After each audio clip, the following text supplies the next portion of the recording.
Hey, everybody, welcome back to the Put Me In Coach, I'm Ready to Scale podcast. I am your host, Eugene Terk. On this show, we cut through the noise to bring you practical ideas, real world experiences, and actionable insights from business coaches and growth minded leaders who are in the trenches every day. We aren't just talking about big ideas. We're talking about execution and hopefully helping you master leadership, alignment, accountability, and strategy to successfully scale your business. As a reminder, each and every episode is brought to you by Align, the strategic planning and execution software designed to keep your team focused on what matters most. From KPI dashboards to daily huddles, Align helps you create clarity and drive consistent execution. As a listener of the podcast, you can get 10% off of your new subscription. Just head over to aligntoday.com to sign up for an introductory demo and be sure to use promo code podcast. Thanks so much for joining us. And now let's jump into today's conversation. Hi, everybody, and welcome to another episode of the Put Me In Coach, I'm Ready to Scale podcast. I'm your host, Eugene Terk. Thank you so much for joining us. Today, we have the pleasure of speaking with Trey House. Trey, it's always wonderful spending time with you. Hope things are going well. Yeah, going great. Good to see you. Thank you so much. Trey, you and I have known each other for a number of years. It's always great to spend time together.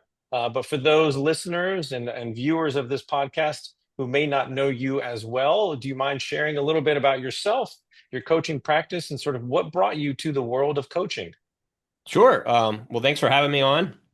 My name is Trey House. I am a scaling up coach for, I guess, 7 years now. And prior to becoming a coach, I had a pretty diverse professional background, 25 years, and a variety of things. I started off in working on Wall Street for the first 10 years of my life, and then from there, I ended up working in a number of operational businesses, and that's where I got kind of exposed to scaling up. And I just loved the system so much. You know, I implemented it in a business that I was leading, and loved it so much that when I left that business, I just said, "Hey, I want to become a coach. Like, this is what I want to do. I want to teach this stuff." And so, yeah, that was about 7 years ago.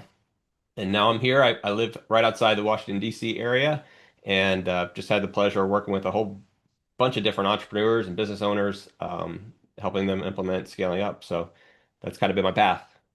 And Trey, are there particular organizations or types of businesses and companies that you work with or you see most in sort of your coaching practice? Well, I think because of my background in finance and I worked at real estate uh, development company, I like my natural network has been those types of industries and those companies. But the reality is like scaling up is so industry agnostic that for me, what I really enjoy is working with just ambitious and sort of dynamic CEOs. And so that to me is like the main thing. The industry is kind of secondary. Got it. And so when you start working with these young entrepreneurial business leaders, what are some of the first problems that you sort of identify, or if there's a common thread or a theme that you've seen in your coaching practice in terms of initial pain points that these organizations are going through when they come seeking coaching help? Yeah. Um, I think you know, a lot of times early on it's around execution. Because they're ambitious and because they've had a good amount of success growing. Um, what I find a lot of times is they end up taking on too much, and so execution starts to suffer. And then another area where common pain point is usually around talent. Oftentimes it's the maybe the CEO and maybe one other person on the leadership team is kind of like really had the company on their back, marching them up the mountain, and and the rest of the company's maybe not at that level, and so there's kind of like uh, been a habit or a culture of like putting up with kind of lower standards and lower performance, and so that's often something that we'll have to address early on as well. So I know I've heard it many times before, the concept of making sure that you have the right person in the right seat doing the right things on the bus. Is that sort of identifying talent and maybe who is the right person in the right role doing the right thing to really drive the future success of the business? Yes, for sure. And sometimes it's actually like defining what the right seats are, and actually making that list. And we have a tool for that, and then making sure that you only have one person in that seat as opposed to two or three people in the seat. Again, these are like kind of uh, growing company pains that when people have been wearing lots of hats and we just haven't gotten that clarity, that's what we oftentimes find. So we want to get the right people in the right seats doing the right things the right way, and sometimes we just have to kind of like slow down and work our way through that. And that's where a lot of interesting stuff comes out, and you really get to see sort of the quality of the people that are on the team, and frankly, who's gonna make it, who's gonna stay part of the team and help that company get to the next level. And so, in terms of identifying those issues and trying to resolve them or make them more efficient, more effective in the organization, is there a particular tool, a technique, or something that you use to help business owners and their leadership teams kind of go through that exercise? For sure. My favorite tool is something we call the quick talent assessment, Okay. and this one's I usually bring it up pretty early in our engagements, and it's always fascinating because it never lets me down. As a coach, it's always kind of fun. You're coming from the outside, and you want to really, drive interesting conversations with the executive teams. And so the tool really helps to do that. And it's very simple. I can describe it pretty briefly here. But basically, what I have executive teams do is come prepared to talk about each of their direct reports. And what we're going to do is plot on a two by two matrix how each of those direct reports line up with two parameters. The first is on, if you can imagine like on a vertical scale, you have how well that person lines up with the core values of the organization. Yep. And then on the horizontal scale, it's how well does that person, how productive are they in their role, basically. And Okay. so you're rating them on those two axes, give them a 0 to 10 kind of rating. And ideally, somebody's up in the upper right-hand quadrant, right? They're really aligned with core values and highly productive in their role. And those would be our like superstar A players. But then when you have the team go through all of this, plot each of their people out, and then actually describe why they placed them where they placed them, this isn't like really scientific. The first go around, a lot of times it's a little bit of more art and feel than science. But what's really valuable is the rich discussions that you get from the team, because it's a lot of times the first time they ever talked about what it means to really live out the core values of the organization, or what are expectations of productivity, and so it becomes this sort of calibrating exercise for the executive team. And inevitably, you figure out like one person really isn't aware of how their direct reports are coming across to other people in the organization. Maybe they've just been really good at managing up to their boss, but everybody else has kind of a different opinion. So you end up having these really interesting conversations, and inevitably as well, you find out that there's at least somebody in the company that has been there too long that needs to go. They're like in that C category, D category. They're just not living the core values. They're not being productive in their role. But we've been living with it, and we've just been letting that go. And so inevitably coming out of that conversation is an action item to do something with that person. And what I find is I conduct this quarterly, and what you find is like over time, these, the expectations rise, and ideally people are kind of like moving up on that two by two matrix. They're moving up into the right hand corner. Um, and so yeah, that's my favorite exercise because when we realize like none of what we're trying to do is going to get done unless we have great talent on the team. Um, and are willing to do something about it and are taking action with our A players and make sure they're developed and they're engaged in the work. But then also not putting up with the low performers or people just don't buy into our way of doing things. Um, that's the key. That's the unlock to being able to accomplish all the other stuff we want to do. So, quick talent assessment, that's my favorite exercise for this. And so I get it that the person who is, I guess, on that 2 by 2 matrix in the top right corner, who's scoring high on core values and high on performance, is your A players. Uh, by the contrast, the person who I guess is in the bottom left, who's scoring low on core values and is an underperformer, would be somebody that you probably might want to, you know, terminate or find some other Free up their role future. or yeah, give them other opportunities. So I guess then my question becomes, what's the next, if you're not an A player in the top right corner, is it better to be high in core values and a low performer so that you're, I guess, in the top left corner?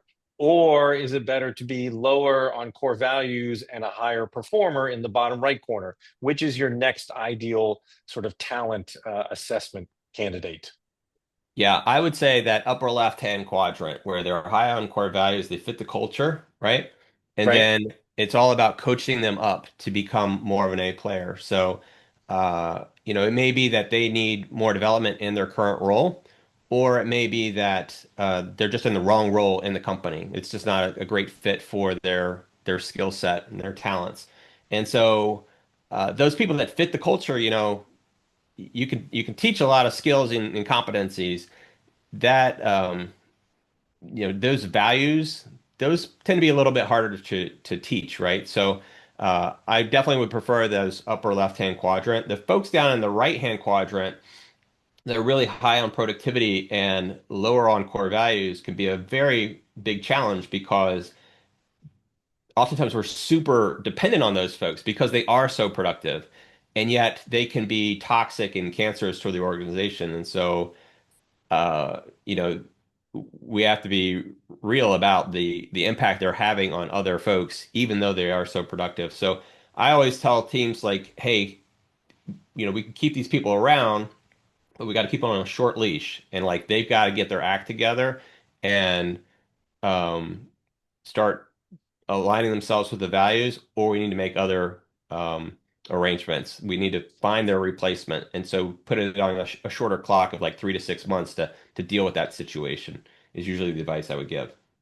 And so you said you do this with the organization every quarter, go through this sort of analysis. And I think you initially said that this is something that you have a conversation with the supervisor and they're discussing their direct reports. Is this something that then is shown to those direct reports, or how does this information flow down to the actual individuals, if at all? Yeah, so it's a good question. What I find is that once I introduce this quick talent assessment tool to teams, they oftentimes will take it their own direction from there. So I'm introducing this usually at the leadership team, the most senior leadership team level. And a lot of times companies will then from there go and actually put in place like more formalized review processes, employee review processes, and they'll incorporate uh, this idea of having an A player mindset into that process and evaluate their team members. So they'll have more of a formalized communication loop. For other companies that are maybe a little more nimble and less formalized, the communication is really like when we do this quick talent assessment, each person's going to have associated with them some sort of action plan. For an A player, it might be okay, we want to give them their next challenge. And so the manager will then just go in their one-on-ones with that person, with their direct report, communicate what that next challenge will be. And so that can be just a really sort of simple, informal way of making sure that what we discuss as a leadership team doesn't just stay in the room, but we actually do take action on each of the people that we're evaluating. Got it. And so, for a CEO or a business leader who might be listening today and who suspects that they may have a talent challenge or talent issues inside of their organization, what's the first step that they should take to start addressing it constructively, maybe once you've done this quick talent assessment? Yeah, again, so if we've done the talent assessment right and we've uh, determined that, yeah, with we got an individual, we've got a an issue with, and we're going to isolate it to, whether it's a competency issue or whether it's a values issue. Um, I think the next step is always just like be really clear about what you're going to do about it. So, there's obviously it could be a whole range of different things if it's bringing in, um, executive coach for them, or if it's just putting through a training program, uh, any number of, um, ways that you're going to deal with the issue. The key is just having clarity that what's going to be done and when it's going to be done by, is in my opinion. Um, I'm not sure if that's helpful, but like, No, yeah, it is. giving, And so it's sort of setting expectations. It's yeah, understanding exactly who falls into which quadrant, what is the action plan to move them from whatever quadrant they're currently in, hopefully into that top right quadrant, and sort of setting expectations of what is, what the action plan is.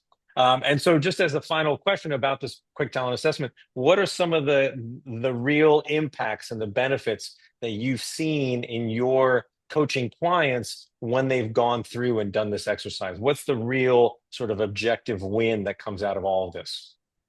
well, I just think everything gets a lot easier.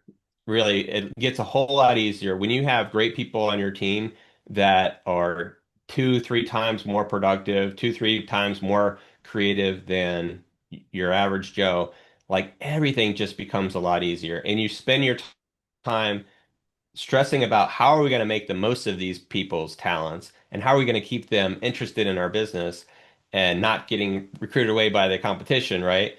Instead of thinking about, oh, how do we get these poor performers to perform better, right? And like chewing up a lot of mental bandwidth around that. And so, that's one thing. It's just more enjoyable to work with A players that, have really stepped up their game. And then of course there's naturally, the business outcomes that are nice, increased sales and profitability and all that stuff. But I just think like truly it's more enjoyable to work with A players. And that's what makes it fun because that's what you're doing every day.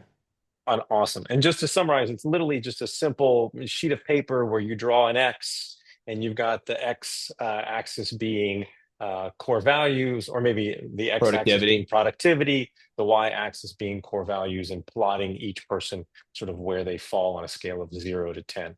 Yeah. Awesome. Trey, we always like to wrap up with a few more sort of personal questions. You have the artwork in the back, books.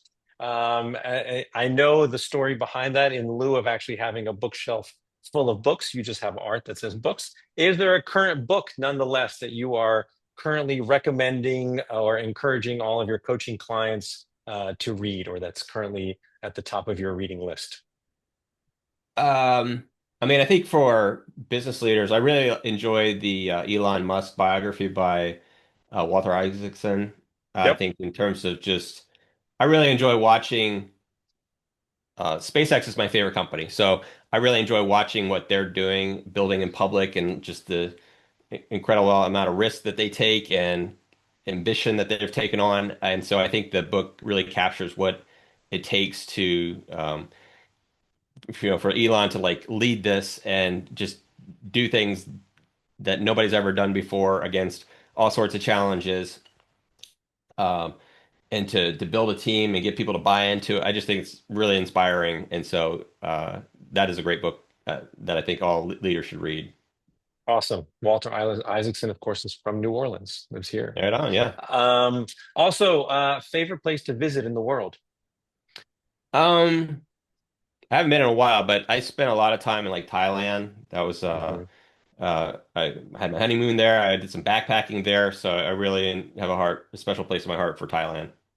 Yes, me too as well. My wife used to live there when we were dating many, many Wow, moons ago. I did not know And that. then final question, which is near and dear to my heart. So if I was to ask you to name one musical act or band, dead or alive, that you have never seen in concert that you really wish you could, who would that be? Um, I'm not a huge music guy. I usually just use the DJ function on my Spotify to just play me music as it comes. Uh, I don't know. I'd probably be like kind of silly, but the Killers. We watched some cool videos of them in concert, and that's we had our kids watch it a lot when they were younger, and so I think it'd be fun for us to go see them as a family. Awesome. Very, very cool.